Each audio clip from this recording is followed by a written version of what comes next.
Saudara, seluruh tersangka pembunuhan serta perintangan penyidikan Brigadir Yosua akhirnya diserahkan Barreskrim Polri ke Kejaksaan Agung. Saat digiring untuk kembali ke rumah tahanan, tersangka Ferdy Sambo sempat menyatakan menyesal dan meminta maaf kepada ayah dan ibu Yosua. Dan selanjutnya, publik menanti gebrakan jaksa untuk membuktikan pembunuhan berencana Brigadir Yosua di persidangan.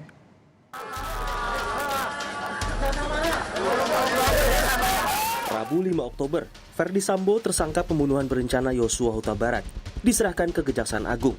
Menjelang pukul 12 siang, Sambo tiba di gedung Jaksa Agung Muda Tindak Pidana Umum. Setelah serangkaian pemeriksaan, Ferdy Sambo keluar dan berganti pakaian mengenakan rompi merah tahanan Kejaksaan Agung.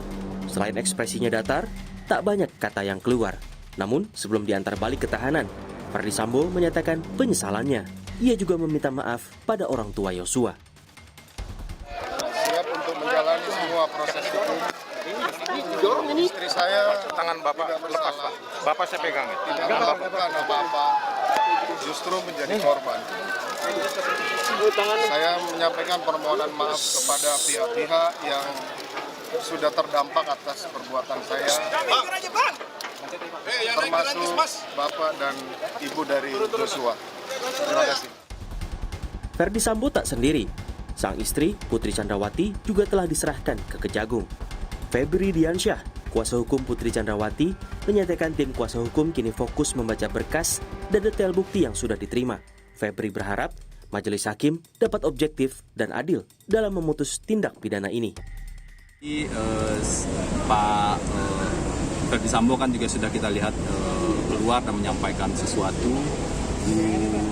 Putri tentu saja setelah tadi teman-teman lihat langsung dibawa ke rutan seperti itu, dan kami akan fokus setelah ini untuk membaca seluruh berkas-berkas yang ada, melihat setiap detail bukti yang ada, dan tentu saja di proses persidangan nanti kita akan uji semuanya secara seimbang. Jadi fakta akan kita letakkan di tengah.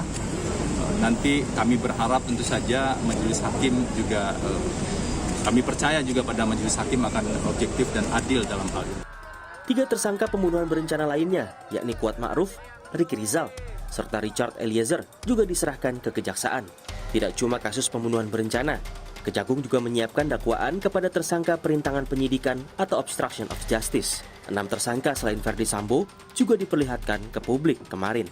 Yang pertama kali muncul adalah Hendra Kurniawan dan Agus Nurpatria. Selanjutnya ada Baikuni Wibowo, Cuk Putranto, Irfan Widianto, serta Arif Rahman Arifin. Menurut mantan Hakim Agung Gayus Lumbun, memperlihatkan para tersangka ke hadapan publik adalah syarat formil dalam sebuah proses hukum. Namun, ia juga mengingatkan syarat material harus dipersiapkan dengan matang. Bagi saya, tentu kita belum mendengarkan secara terbuka di depan umum dakwaan seperti apa yang disampaikan nanti oleh JPU, ya, jaksa melimpahkan kepada JPU mewakili kejaksaan. Maka di sana kita perhatikan adalah 2 syarat formil dan material. Formilnya ada tadi, kenapa dipamerkan orangnya? Itu termasuk syarat formil itu. Inilah yang akan nanti disidangkan, betulkah seperti itu? Kan masyarakat ikut menyaksikan semua. Tetapi yang perlu saya ingatkan adalah syarat materialnya harus tegas dan tepat. Kalau tidak, ada kasus-kasus yang disebut sebagai menolak dakwaan, kembalikan oleh pengadilan. Kalau saja syarat material itu adalah di mana kejadian dengan jelas dilakukan sebagai locus delicti, di mana tempusnya, waktunya yang tepat untuk kelengkapan ini, apakah di Magelang kejadian ataukah di Jakarta, ini harus tegas dan konkret seperti itu. Para tersangka kini sudah berada di bawah kendali kejaksaan.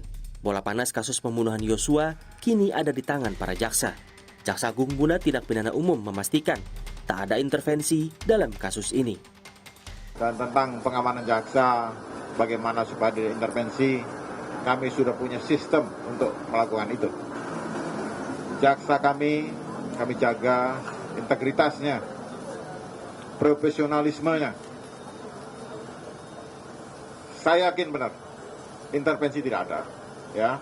Karena negara kita ini negara hukum.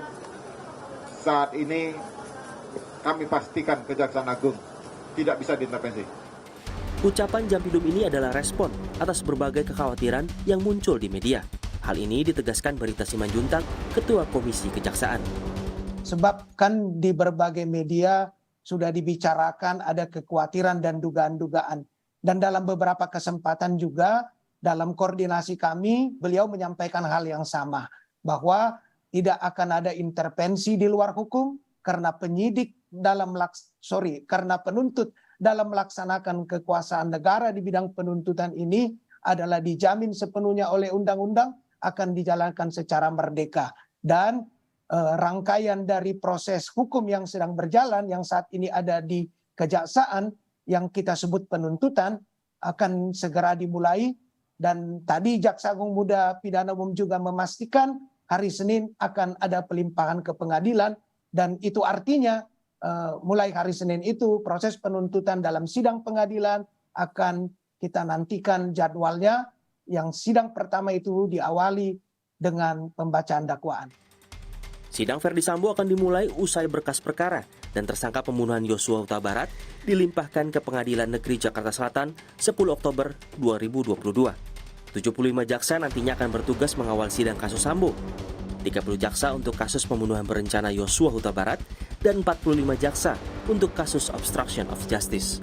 Kejagung akan gabungkan 2 berkas perkara Sambo, yakni kasus pembunuhan berencana dan obstruction of justice atau perintangan penyidikan.